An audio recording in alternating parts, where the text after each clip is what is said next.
Beginilah everyone suasana sempena sambutan tahun baru 2026 di sekitar KLCC.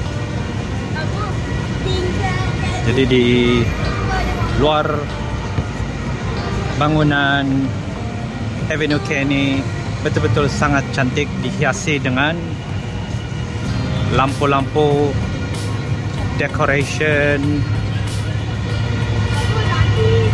dan seperti yang kamu boleh nampak sendiri, dengan adanya warna-warni lampu di tengah-tengah Kuala Lumpur ini, suasana di area sini ini nampak lebih hidup, meriah, dan terdapat suasana vibes yang penuh dengan excitement everyone.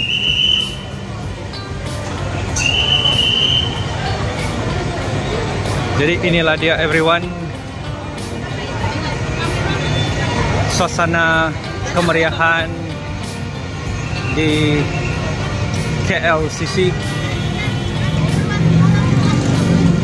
Kalau kamu boleh nampak sendiri, pengunjung-pengunjung yang datang ke sini, jika dibandingkan dengan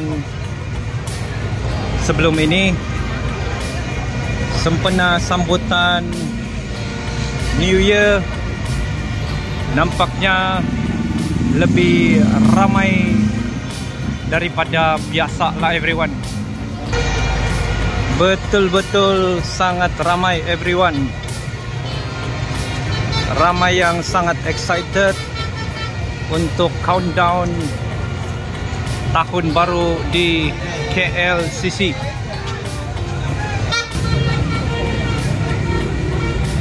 Dan pengunjung-pengunjung yang datang ke sini bukan sahaja penduduk Malaysia, tetapi juga pelancong-pelancong daripada luar negara. So inilah dia everyone, Malaysia. Suasana kemeriahan yang jarang-jarang kita boleh saksikan setiap hari.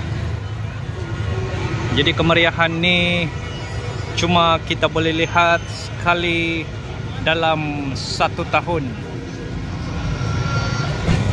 Jadi saya boleh rasakan kebanyakan pengunjung-pengunjung yang datang ke sini ini sudah tidak sabar untuk menanti pertunjukan bunga api yang akan bermula tidak lama lagi. Betul-betul sangat ramai. Jadi dunia pun mesti akan terkejut apabila ternampak bagaimana suasana kemeriahan sambutan New Year di KLCC.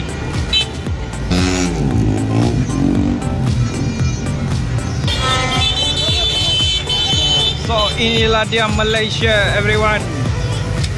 Sangat ramai di tengah-tengah Kuala Lumpur.